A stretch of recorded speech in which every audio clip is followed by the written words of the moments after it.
नमस्कार दोस्तों, स्वागत है आपका एग्रीकल्चरल साइंसेज में। मैं आलोक द्विवेदी। आज हम लोग डिस्कस करेंगे भारतीय दंड संहिता के बारे में। यहाँ हम लोग डिस्कस करेंगे अध्याय दूसरे के बारे में, मतलब जो आपका चैप्टर सेकंड है आईपीसी के अंदर, उसके बारे में हम लोग यहाँ पर डिस्कस करेंगे। और जो चैप्टर वन है वो हम लोग डिस्कस कर चुके हैं। यदि आपने उस वीडियो को नहीं देखा है तो जाकर देखिएगा, आपको चैनल पर मिल जाएगी वो वीडियो, या फिर लिंक में आपको जो है मैं उसका डिस्क्रिप्शन प्रोवाइड कर दूंगा। तो आज हम लोग जो डिस्कस करने वाले हैं वो सेक्शन 6 टू सेक्शन 51 तक डिस्कस करेंगे। इसमें अंदर मतलब 6 से 51 के अंदर जो है जो इंपॉर्टेंट सेक्शंस होंगे उनके बारे में हम लोग ज़्यादा डिस्कस करेंगे, जो कि आपके एग्जाम के दृष्टिकोण से काफ़ी महत्वपूर्ण होंगी। सिर्फ उन्हीं को यहाँ पर हम लोग डिस्कस करेंगे। ठीक है, यहाँ पर हम लोग फोकस कर रहे हैं उत्तर प्रदेश पुलिस उप निरीक्षक के पद हेतु जो महत्वपूर्ण धाराएं हैं उन्हीं को सिर्फ डिस्कस करेंगे। चलिए हम लोग अपना सेशन स्टार्ट करते हैं। देखिए यहाँ पर अध्याय दूसरा लिखा हुआ है, मतलब कि चैप्टर 2 हम लोग आज डिस्कस करने वाले हैं।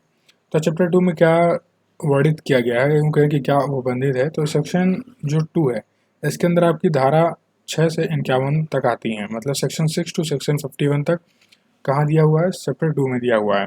ये जो चैप्टर 2 है ये बात करता है आपका जनरल एक्सेप्शन से, मतलब सामान्य अपवाद से बात करता है चैप्टर 2। तो चैप्टर 2 में क्या दिया हुआ है, सामान्य अपवाद दिया हुआ है। समान अपवाद का मतलब ये है कि इसमें जो आईपीसी की कुछ धाराएं हैं वह इस पर प्रभाव नहीं डालती हैं। मतलब इनको स्पेशली जो है बनाया गया है जिन पर आईपीसी की धाराएं प्रभाव नहीं डालेंगी या संविधान प्रभाव नहीं डालेगा। ठीक है, तो उसको आप बोलते हैं जनरल एक्सेप्शन, सामान्य अपवाद। चलिए अब हम लोग डिस्कस करते हैं धारा 6 के बारे में, मतलब सेक्शन 6 क्या डिफाइन करती है आईपीसी की। तो जो सेक्शन 6 है आपकी आईपीसी की वो डिफाइन करती है आपके जनरल एक्सेप्शन को, जिससे रिलेटेड आपका चैप्टर है उसी को डिफाइन करती है सेक्शन 6। ठीक है, जिसका मतलब होता है कि आप यहाँ पर जो है आपकी जो संहिता है वह प्रभाव नहीं डालेगी। क्या करेगी, प्रभाव नहीं डालेगी। यहाँ पर इफेक्ट नहीं पड़ता है आईपीसी का, क्योंकि ये एक्सेप्शन है, अपवाद है।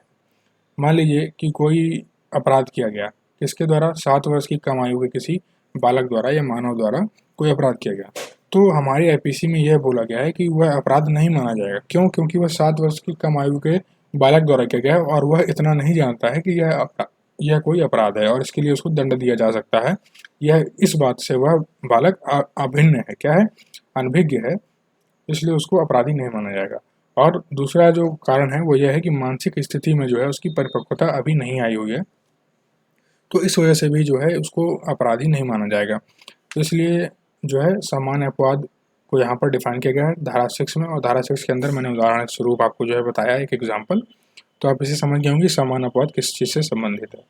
ठीक है, यहाँ पर आईपीसी की इफेक्ट नहीं लगेगा। देखिए मान लीजिए कि 7 वर्ष के किसी व्यक्ति ने या किसी मतलब मानव ने किसी का मर्डर ही कर दिया, किसी को जो है मर्डर कर दिया, किसी का वध कर दिया, हत्या कर दी, लेकिन उसको जो है सज़ा नहीं होगी। क्यों नहीं होगी?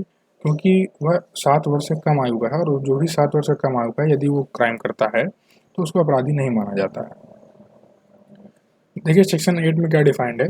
सेक्शन 8 में आपका डिफाइंड है, देखिए अब आप कहेंगे हम लोगों ने सेक्शन 6 पढ़ा, सेक्शन 7 कहाँ गया। तो सेक्शन 7 में डिस्कस करेंगे जो इंपॉर्टेंट होंगी आपके एग्जाम के बेसिस पे, सिर्फ उन्हीं को डिस्कस करेंगे, या यूँ कहें कि जिनको पूछने की चांसेस ज़्यादा हैं एग्जाम में या जिन्हें पूछा जाता है, सिर्फ उन्हीं सेक्शंस के बारे में डिस्कस करेंगे हम। ठीक है, तो जो आपकी सेक्शन 8 है यहाँ पर आपका लिंग डिफाइन किया गया है। क्या डिफाइन किया गया है? लिंग, जेंडर को डिफाइन किया गया है। जेंडर मतलब आपका एक मेल होगा, एक मैस्कुलाइन जेंडर होगा, एक फेमिनाइन जेंडर होगा, एक स्त्रीलिंग और पुल्लिंग को डिफाइन किया गया है। स्त्रीलिंग और पुल्लिंग को यहाँ पर डिफाइन करने का मतलब ये है कि कानून में आपको ही शब्द मिलता है हर जगह ज़्यादातर। ठीक है, जो कानून की किताब है वहाँ पर ही शब्द का जो है ज़्यादा प्रयोग है। तो ही शब्द का मतलब ये नहीं है कि सिर्फ मैस्कुलाइन की बात की जा रही है, वहाँ पर फेमाइन जेंडर और मैस्कुलाइन जेंडर दोनों के लिए जो है ही शब्द का, ही वर्ड का प्रयोग किया जाता है। नेक्स्ट बात करें तो सेक्शन 10 क्या डिफाइन करता है। तो जो सेक्शन 10 है आपका, ये पुरुष और महिला को जो है डिफाइन करता है। पुरुष और महिला को डिफाइन करने का मतलब ये है कि पुरुष भी जो है ह्यूमन बीइंग होना चाहिए और जो स्त्री है ये भी ह्यूमन बीइंग होना चाहिए। तो इसके बारे में जो है सेक्शन 10 में दिया हुआ है, और ये चाहे किसी भी आयु के हों, मतलब अगर ये जन्मजात शिशु भी हैं, फिर चाहे वो मैस्कुलाइन जेंडर का हो या फेमिनाइन जेंडर का हो, तो उसको पुरुष और महिला की तरह ही वर्गीकृत किया जाएगा।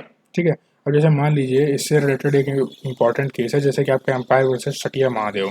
ठीक है, तो इसमें क्या था कि एक जो व्यक्ति थे, ठीक है, जो एक व्यक्ति थे उन्होंने क्या किया, 10 वर्ष की बालिका को जो है जमीन पर गिरा दिया और उसको जो है थप्पड़ मारने लगे।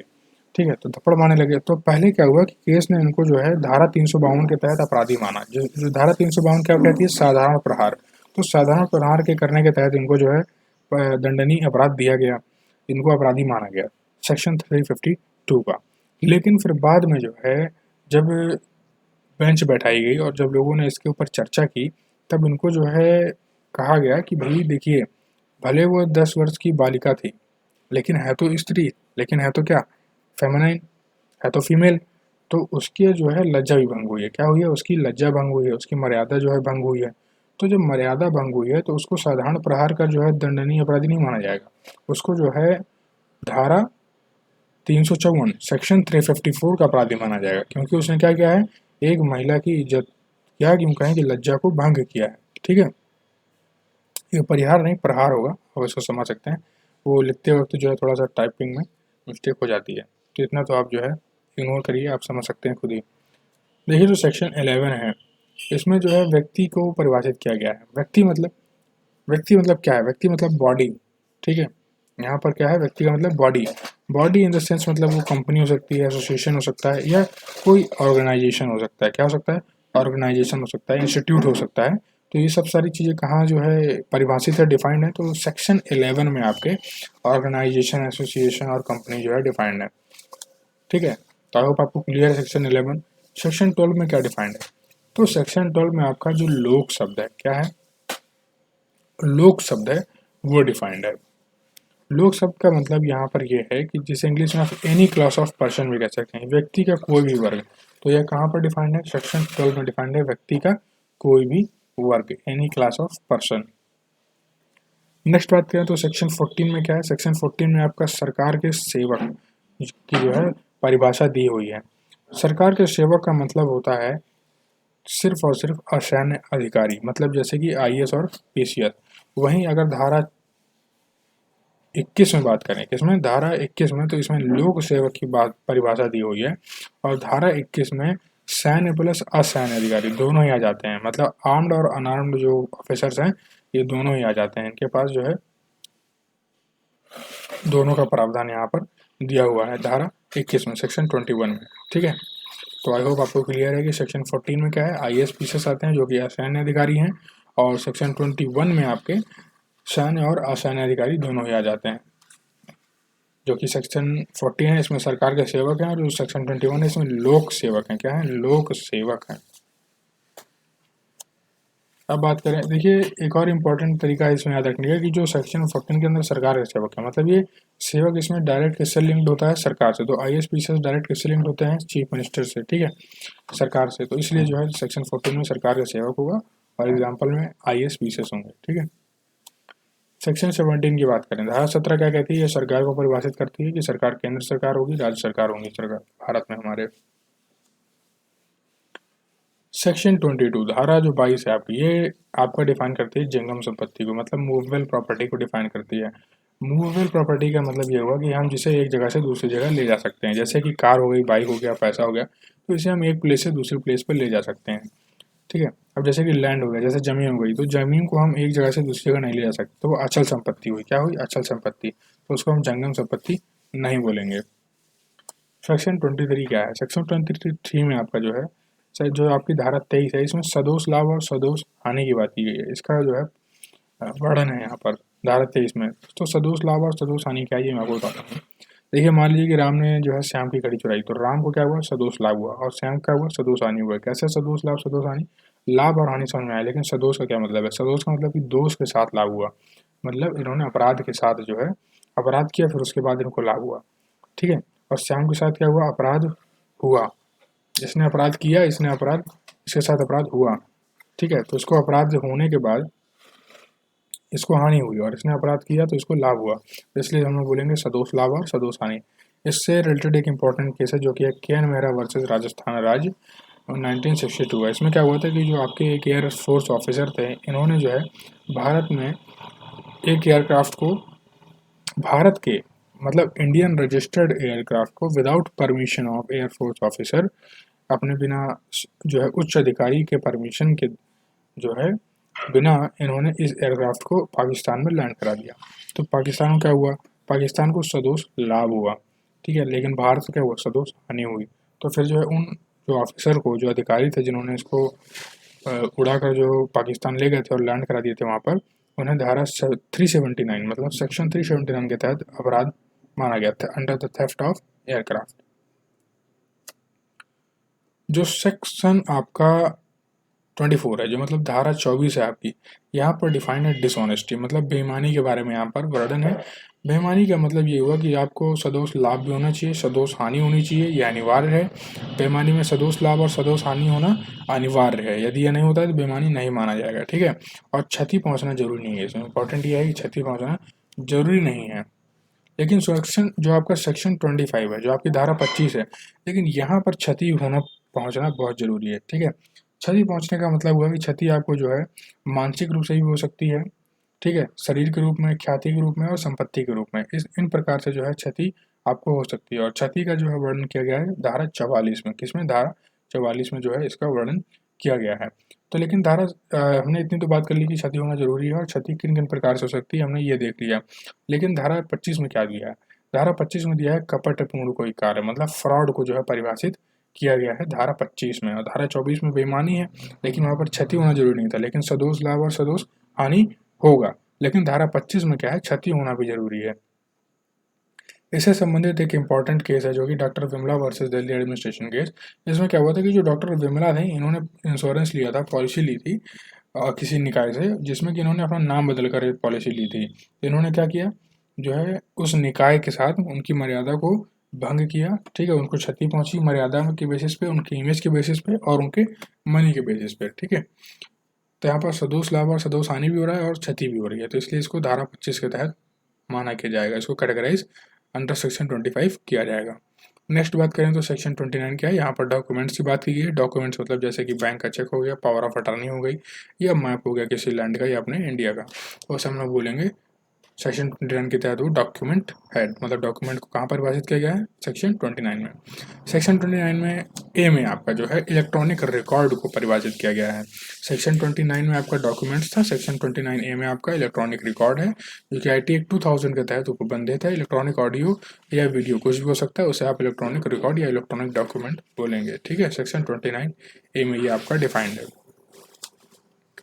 जो आपका सेक्शन 30 है, सेक्शन 31 में आप सेक्शन 30 में, सॉरी 31 में नहीं, तो जो आपका धारा 30 है, यहाँ पर मूल्यवान प्रतिभूति को परिभाषित किया गया। मूल्यवान प्रतिभूति मतलब इंश्योरेंस पॉलिसी, भूमि के कागजात, वाहन के कागजात, मतलब जो आपके वैल्यूएबल डॉक्यूमेंट्स हैं उसको बोलते हैं मूल्यवान प्रतिभूति। ये धारा 30 में आपका डिफाइंड है।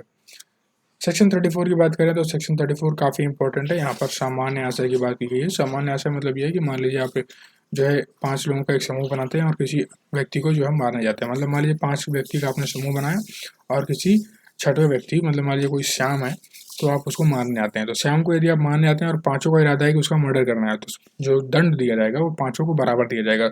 जो भी दंड दिया जाएगा, मतलब जो भी धारा लगेगी वो सभी पाँचों को बराबर लगेगी, किसी को कम या ज़्यादा नहीं लगेगी। मतलब संयुक्त दायित्व होता है इसमें अपराध का। अपराध आपने किया है तो आप सभी को संयुक्त दायित्व का अपराध मिलेगा, ठीक है, क्योंकि मर्डर का इंटेंशन आप सभी का था। तो उसे बोलेंगे सामान्य आशय, मतलब कॉमन इंटेंशन। इससे रिलेटेड जो इंपॉर्टेंट केस है वो है आपके बरेंद्र कुमार घोष बनाम एम्परर, बरेंद्र कुमार घोष बनाम एम्परर, महेश बनाम मध्य प्रदेश राज्य और महबूब शाह बनाम एम्पायर केस, ठीक है।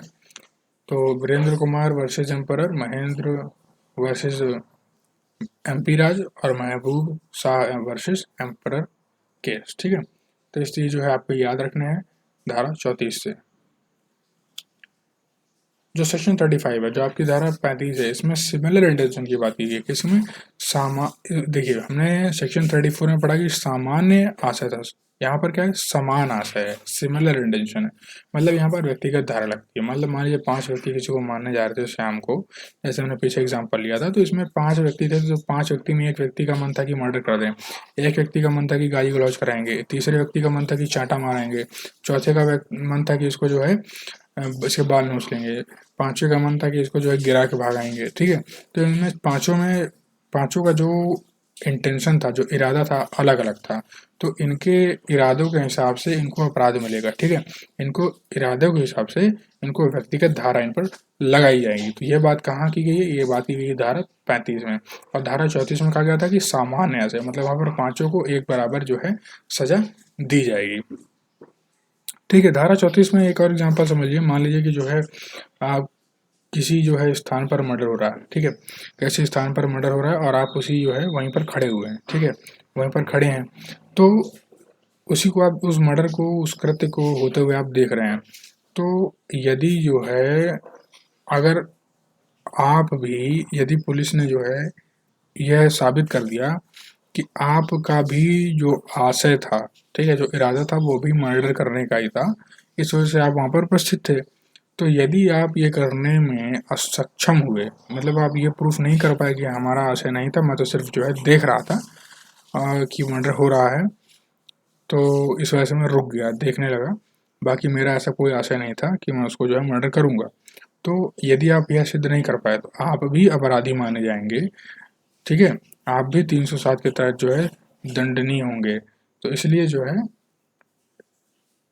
किसी भी जगह पर ऐसे कृत्य हों तो वहाँ पर खड़ा होना भी बहुत समझदारी की बात नहीं है, ठीक है। खड़े भी हैं तो काफ़ी दूर रहिए, दूर से देखिए, आसपास ना रहिए, ठीक है। तो आई होप आपको क्लियर है सेक्शन 34 सेक्शन 35 को, इसमें जो है बहुत ही माइन्यूट डिफरेंस है। उस धारा 35 में क्या है, व्यक्तिगत धारा लगती है, धारा 34 में क्या है, उसमें जो है संयुक्त दायित्व होता है। देखिए जो धारा 40 है, जो सेक्शन 40, यहाँ पर अपराध को परिभाषित किया गया। अपराध कब होगा और अपराध कब माना जाएगा, जब कोई मानव करे, कोई आपराधिक मन हो उसका, आपराधिक उसने कोई एक्ट किया हो, ठीक है, क्रिमिनल एक्ट किया हो उसने, क्रिमिनली इंटेंशन हो उसका, और किसी को हार्म किया हो, किसी को क्षति पहुंचाई हो, तो वह क्या माना जाएगा, तब वह अपराध माना जाएगा।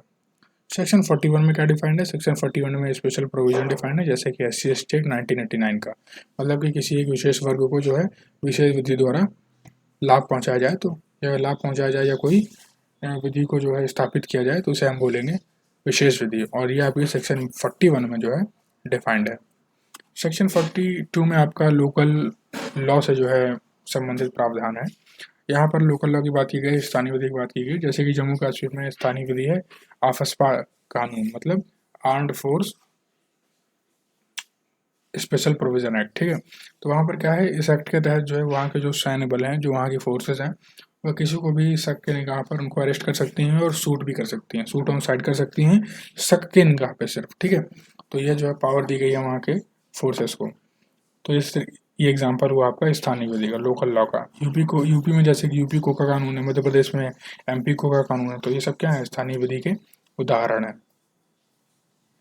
सेक्शन 44 में बात करें तो सेक्शन 44 में आपका क्षति जो है परिभाषित किया गया है, हार्म को परिभाषित किया गया है। हार्म आपको 4 प्रकार से हो सकता है, संपत्ति के जो है रूप में हो सकता है, मानसिक रूप में हो सकता है क्षति, मर्यादा के रूप में, मानव शरीर के रूप में, ठीक है।